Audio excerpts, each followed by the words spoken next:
તમે સ્કૂલમાં ભણતા હોય કે કોલેજમાં, જો તમે આ 8 બાબતોને દરરોજ ફોલો કરશો તો તમે તમારા મિત્રો કરતા તમારા જિંદગીમાં જલ્દીથી સફળ થઈ જશો. પહેલી વાત, તમારી પ્રાયોરિટી નક્કી કરો કે ભાઈ મારા માટે હાલમાં કયું કામ અગત્યનું છે.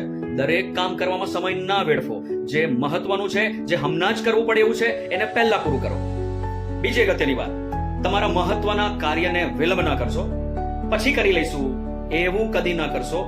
જે કામ તમે હાથ પર લીધું છે એને પહેલામાં પહેલું પૂરું કરો. ત્રીજી અગત્યની વાત કે નિષ્ફળતાનો ડર ના રાખો, કારણ કે ડર માણસને જીવનમાં સફળ થવા દેતો નથી. તેથી હંમેશા ઉર્જાથી સભર રહો, અને આપણે જાણીએ છીએ કે ડર કે આગે જીત હૈ. ચોથી વાત, લોસુક યાને કે લોકો શું કહેશે એની પરવા ના કરો. તમે તમારા કામ પર ફોકસ કરો અને લોકો શું કહેશે એ બાબતોમાં તમારી કિંમતી શક્તિને વેડફશો નહીં. 5મો નંબર, ફિનિશ યોર ટાસ્ક ફર્સ્ટ, એટલે કે તમને સોંપાયેલી કોઈ બી કામગીરીને પહેલામાં પહેલી પૂરી કરો, ત્યારબાદ જ ઓછા મહત્વના કામને હાથ પર લો. 6ઠી મહત્વની વાત, તમારી સરખામણી કોઈની સાથે કરશો નહીં, કારણ કે સરખામણી માણસને નબળો પાડે છે.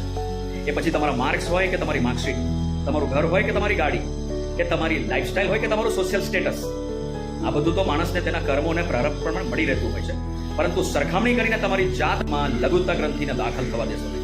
7મી મહત્વની વાત, તમારા સ્ક્રીન ટાઈમને ઘટાડવાનું ચાલુ કર્યું. એ પછી મોબાઈલ હોય કે ટીવી, કારણ કે એ આપણા જીવનનો ઘણો બધો સમય ખાઈ જાય છે અને આપણી સફળતામાં અવરોધરૂપ બને છે.